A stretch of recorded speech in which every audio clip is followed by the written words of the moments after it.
Muy buenos días, buenas tardes, buenas noches, dependiendo en qué horario nos están escuchando, en este caso en nuestro podcast. Recuerden que es como un estilo de radio, ¿eh? Así nos gusta hacer este segmento.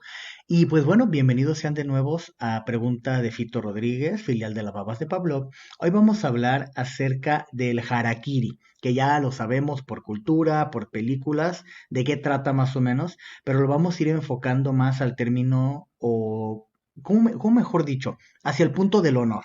¿De acuerdo? Así que bienvenidos sean todos a Preguntas de Fito Rodríguez. Corre intro. Esto es Preguntas con Fito Rodríguez. ¡Bienvenidos!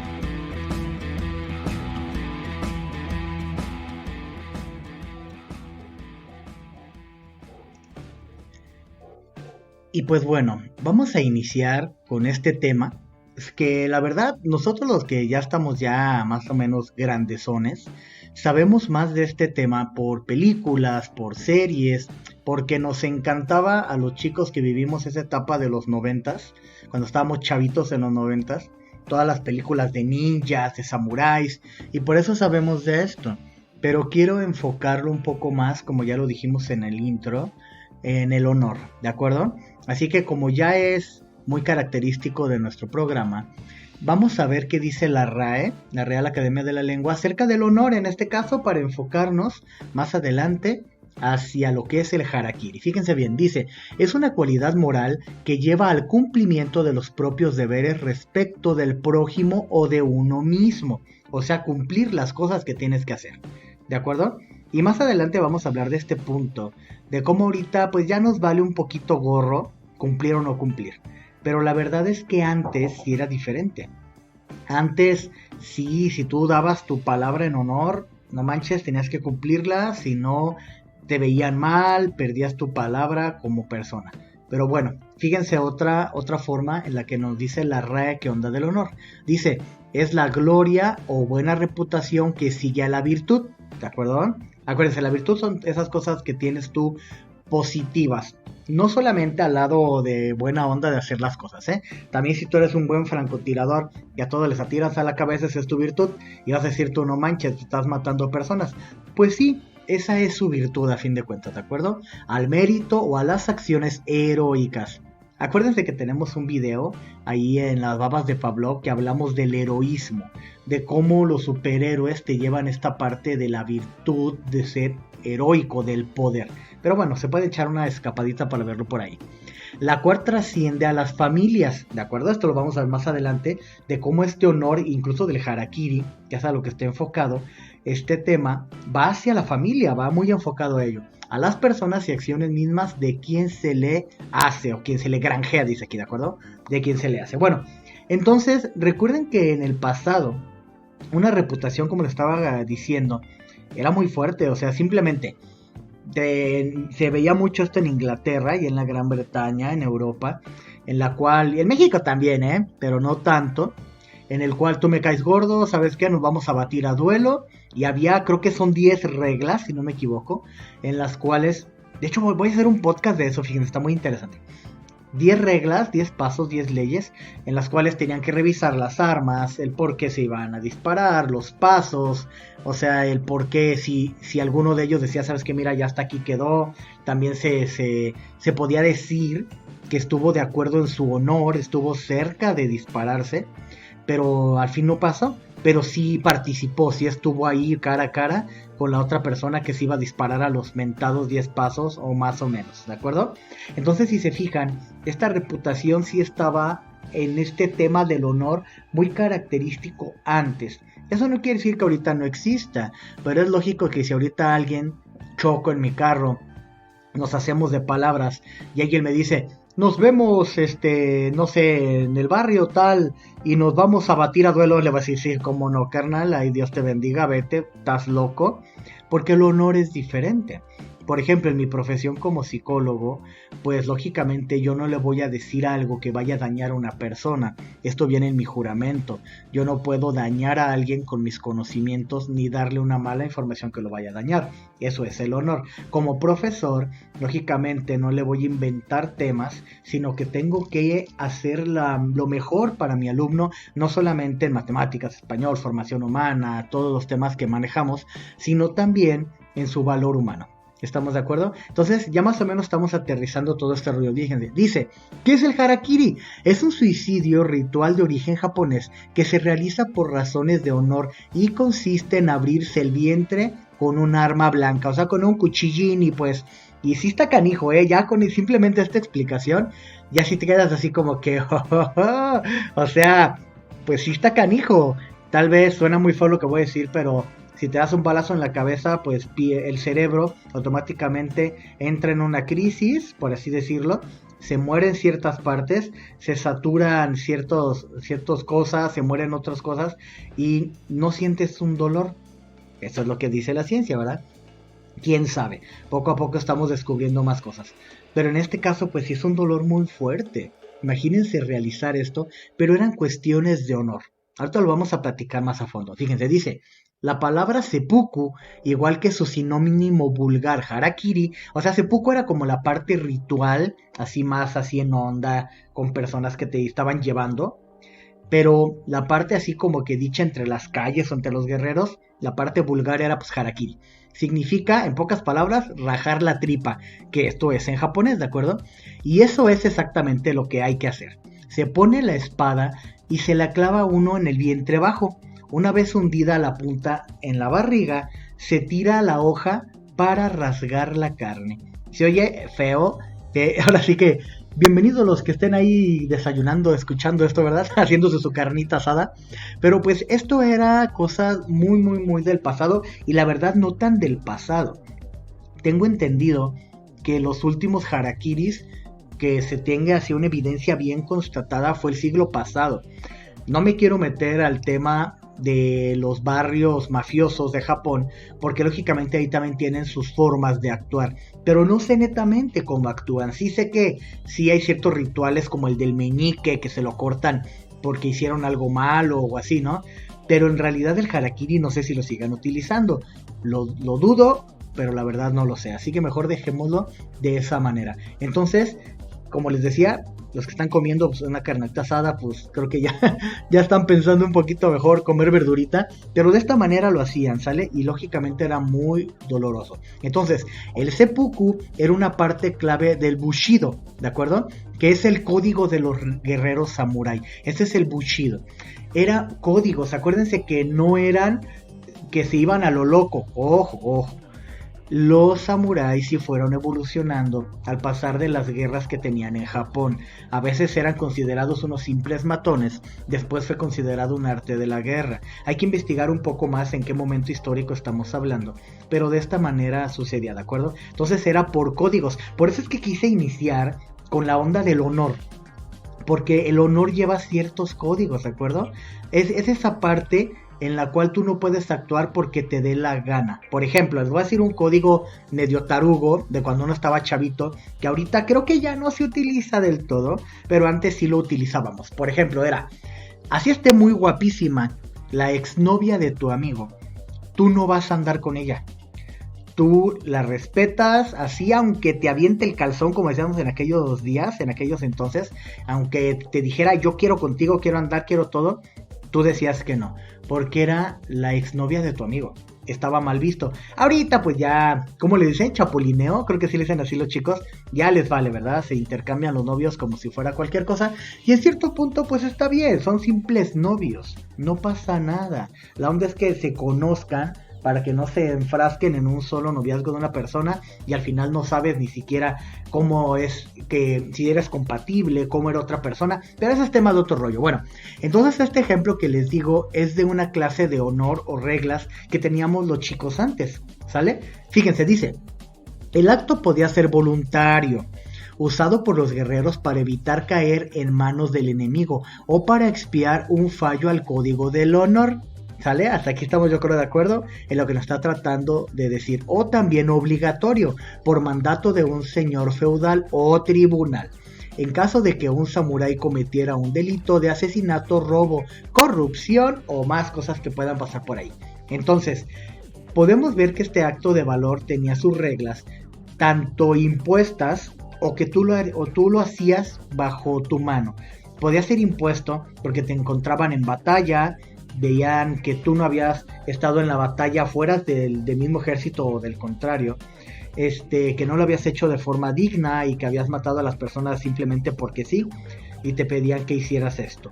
O simplemente de forma voluntaria, sabes que yo la regué por el honor de mi familia y me lo hago, ¿de acuerdo? Esas son las partes en las que hablamos del valor y el honor, de una forma muy radical.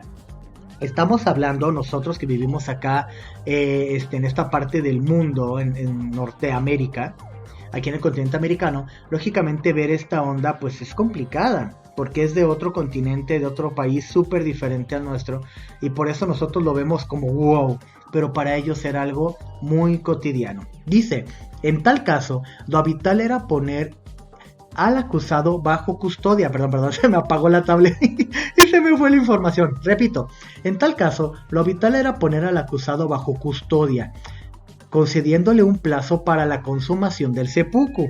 De no producirse, el reo era automáticamente ejecutado.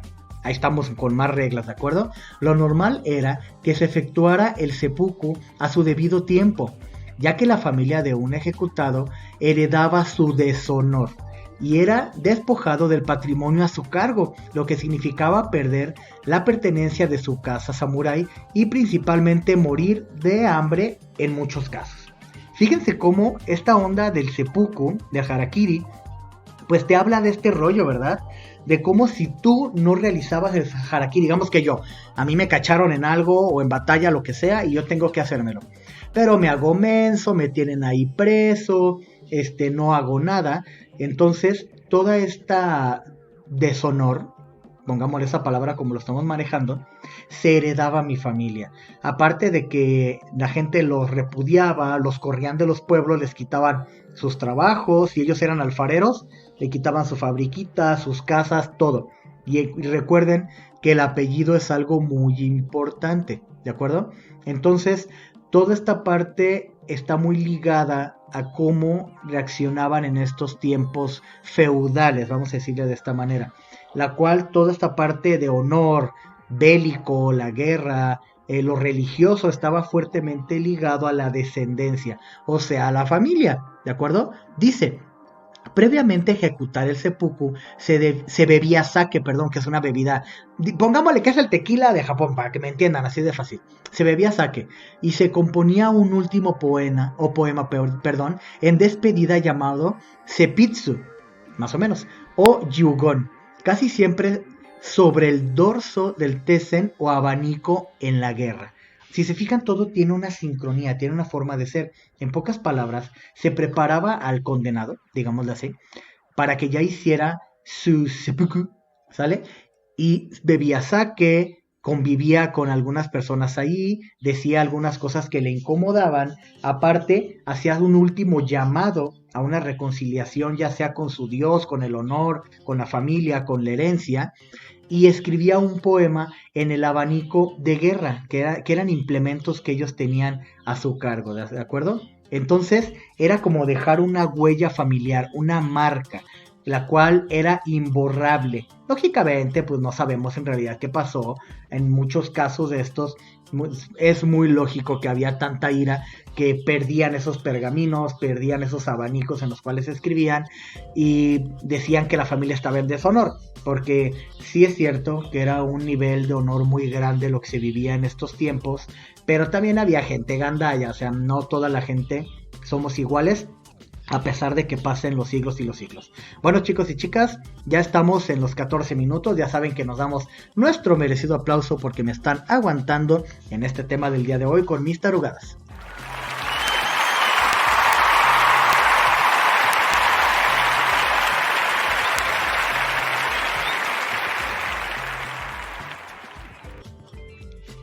Y pues ya regresamos a todo este relajo, gracias por ese aplauso que nos damos por seguir aprendiendo en estos temas locos que a veces se nos ocurren. Y pues bueno, sigamos. Vamos a leer un poco más para entender más a fondo cómo era este rito, ¿de acuerdo? Religioso, de honor, de toda esta onda. Dice, en el fatídico momento, el practicante se situaba de rodillas en posición seika. se abría el kimono, habitualmente de color blanco, que aún hoy se visten así los cadáveres, ¿de acuerdo? En esta parte del mundo. Se metían las mangas del kimono bajo las rodillas para impedir que su cuerpo cayera indecorosamente hacia atrás. Este es una parte, si quiero poner esta anotación, si se fijan, hasta en cómo quedaba el cuerpo, era de la forma en la cual ellos respetaban el honor. Así podía ser el peor matón del mundo, pero había hasta un cierto honor para morir, ¿de acuerdo? Bueno, la muerte lógicamente llegaba en este momento de poder de rajarte la panza, no había, y menos si estamos hablando de hace 300 años, era muy complicado que sobrevivieras. Ya ahorita ya con algunos procedimientos médicos súper canijos, por ejemplo cuando alguien choca y hay un estallamiento de vísceras, sí se puede salvar, pero es muy poco probable, es muy complicado, a pesar de toda la tecnología que hoy tenemos. Entonces imagínense, en aquellos tiempos pues prácticamente ya era una condena definitoria a muerte. Entonces envolvían, después ya de haberse hecho el harakiri, envolvían cuidadosamente la hoja del tanto, o sea la daga, que era más o menos como de unos 20 a 30 centímetros, ¿de acuerdo? Era más o menos de ese tamaño la daga, en un papel de arroz, ¿de acuerdo? Era envuelta para que no se viera su sangre y todo ese relajo, puesto que morir con las manos cubiertas de sangre era considerado deshonroso. Era para que no se embarrara de más de toda la sangrerío que estaba brotando, lógicamente, ¿de acuerdo? Y procedía a clavarse la daga en el abdomen, ¿de acuerdo? Este es el rollo de lo que estamos hablando, de cómo se llevaba este ritual. Entonces, el ritual completo consistía en clavarse el tanto por el lado izquierdo con el filo hacia la derecha, cortar hacia la derecha firmemente, y volver al centro para terminar con un corte vertical hacia casi el esternón. No sé si han visto la película o la serie de Hannibal Lecter. Hay una serie y la película en la que sale Anthony Hopkins, creo que sí es, espero no equivocarme, pero hay una muerte así, en la cual están colgando, no recuerdo bien cuál personaje es, tengo que verlas de nuevo y leer el libro y toda esa onda, pero hace estos cortes. Acuerden que el doctor Hannibal pues era un médico, psiquiatra, todo ese relajo, ¿de acuerdo? Sabía perfectamente dónde cortar y toda la onda. Y al matarlo y dejarlo caer, como hizo esos cortes en el abdomen, las tripas, digámoslo de esa manera, salen expuestas, salen colgando. Recuerden que tenemos varios metros de tracto intestinal, ¿de acuerdo? De intestino grueso, intestino delgado, y pues salen expuestas. Es solamente para darnos un ejemplo medio grotesco, pero irnos entendiendo hacia dónde va toda esta onda de esta muerte hacia el honor, ¿de acuerdo? En este momento tú me vas a decir, oye Fito, ¿y por qué estás hablando de estos temas? Miren, como ya hablamos de la muerte, ya hablamos de la Santa Muerte, ya hablamos de fetiches sexuales, ahorita estamos hablando de este tema tan intrigoso, tan raro, tan perturbador, porque todo, como ya les he dicho en muchos videos, es nuestra popularidad, es nuestro pop, en el cual todos nosotros estamos inmiscuidos, estamos dentro de él, para bien o para mal, y es lo que nos define como sociedad. Muchos de ellos van quedando en la historia o van evolucionando, como la corrida de toros. Para muchos como yo de niño la verdad me encantaban, yo veía en la tele las corridas de toro, pero ya cuando fui creciendo me fijé y dije, no manches, la verdad es que no vale la pena. Es un acto pues que no debe de pasar, o sea, el animal no debe de morir de esta manera, y menos para beneplácito, para que otras personas lo vean cómo muere, porque el torero se ve gallardo, guapo y valiente. Ese es mi punto de vista, ¿verdad? Muchos van a decir, no, sí, la ciudad de toro, que la popularidad, como bien dices tú, es la herencia, es el patrimonio. Puede ser, pero a mi punto de vista ya es algo que debe de cambiar. Para otros es algo que debe de continuar. Es diferente, ¿de acuerdo? Así que por eso es que hablamos de estos temas. Quería meter esta acotación para poder seguir hablando de este tema. Entonces dice, pero naturalmente esto resultaba demasiado doloroso. Lógicamente, pellízcate la lonja y te va a doler. Entonces imagínate que entrara la daga, automáticamente recuerden que el cuerpo lanza señales de dolor diciendo, aguas, me está doliendo, ¿qué está pasando? Sálvate, huye de esto, yo quiero vivir. Eso es lo que hace el cuerpo, por eso te duele, por eso tenemos este sistema de defensa en el cual nos protegemos. Entonces imagínense, el dolor era demasiado fuerte y al mismo tiempo desagradable para el público, lógicamente, por lo que te acabo de platicar, ¿no? De lo de la película de Hannibal y la serie. Entonces, fácilmente podía resultar en la salida de partes del paquete intestinal, lo que ya platicábamos, que se desparramaba por el suelo. Pobrecito del que le tocaba limpiar, ¿verdad?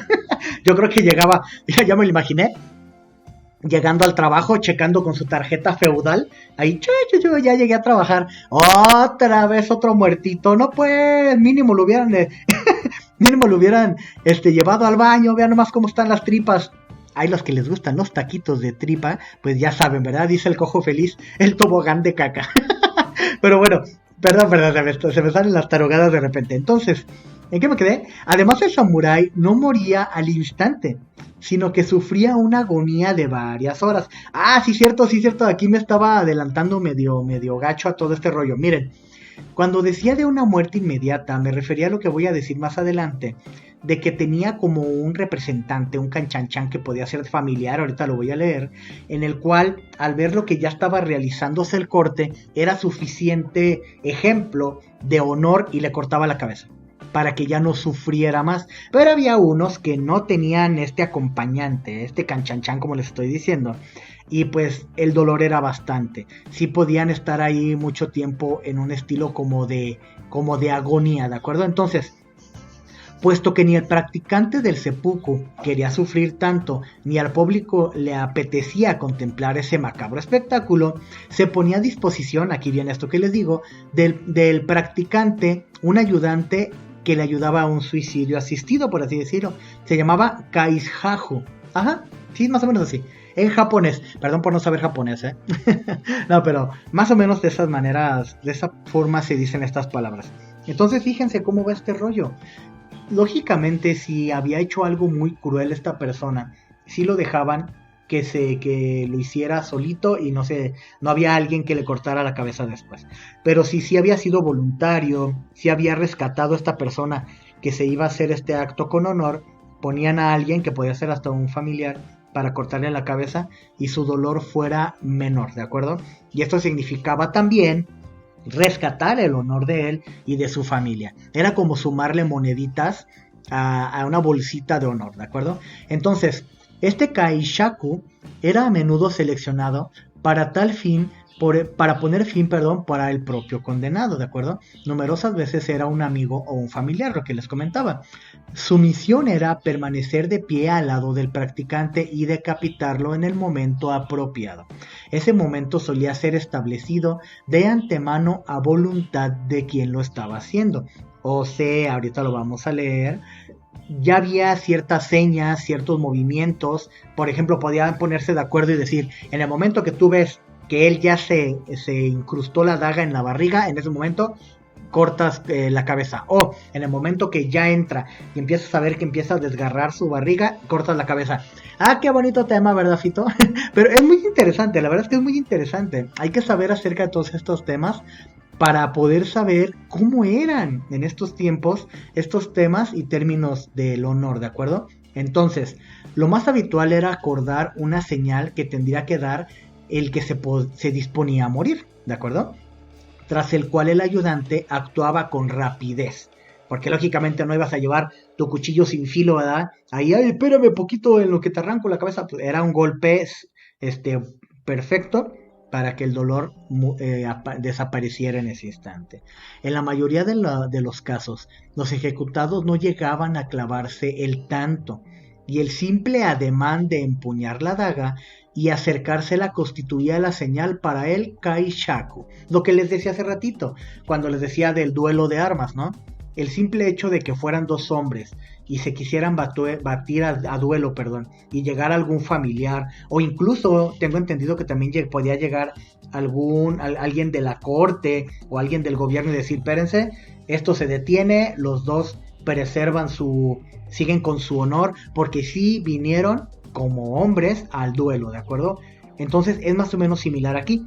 El simple hecho de que ya estuviera hincado e hiciera el ademán de que ya se iba a clavar la daga, para ahí se me fue el nombre, Kaishaku, ya era suficiente para decir, efectivamente, sí lo va a hacer, no es necesario que sufra más, y moles, le cortaban su cabeza, ¿de acuerdo? Entonces, por ese lado va todo este rollo que estamos hablando acerca de este movimiento, pues sí perturbador, sí raro, pero que sucedía. Como les decía, tengo entendido que el siglo pasado, en el siglo XX, o sea, entre 1900 y el año 2000, todavía se efectuaron varias de estas cosas, Allí en Japón, no me crean mucho, pero tengo entendido que los últimos documentados, creo que son por allá de los años 20, 1920 por allá.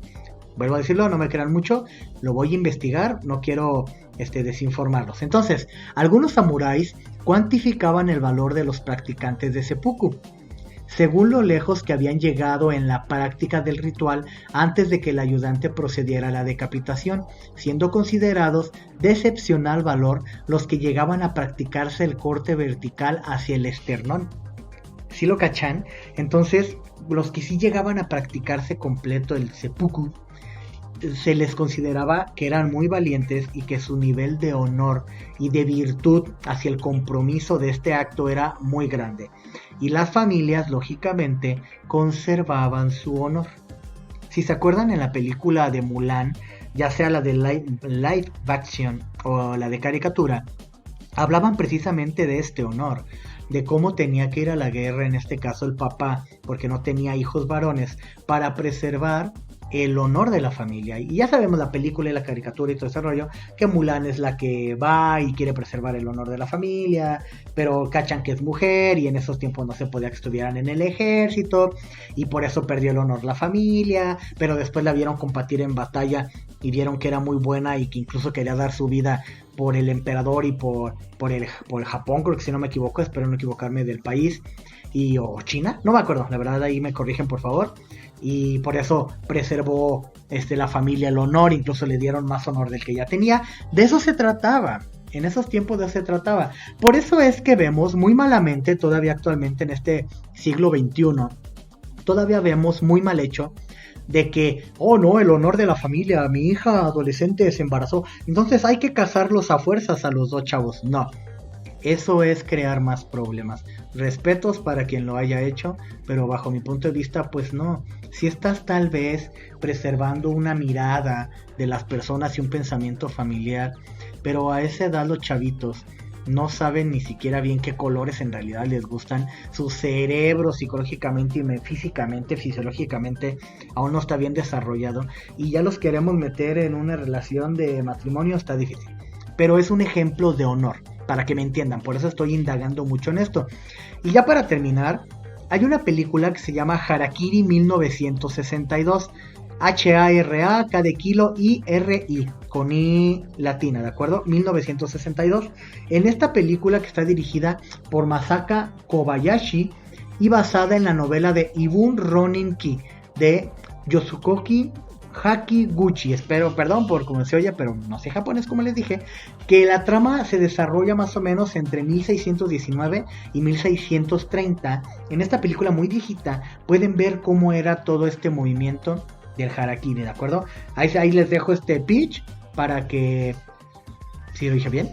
no sé ni qué estoy diciendo. Pero bueno, ya les dejé este rollo para que puedan buscar esta película viejita y lo vean un poco más a fondo. Bueno, muchas gracias chicos y chicas, cuídense mucho. Gracias por haber escuchado este podcast de preguntas de Fito Rodríguez hablando del harakiri, ¿de acuerdo?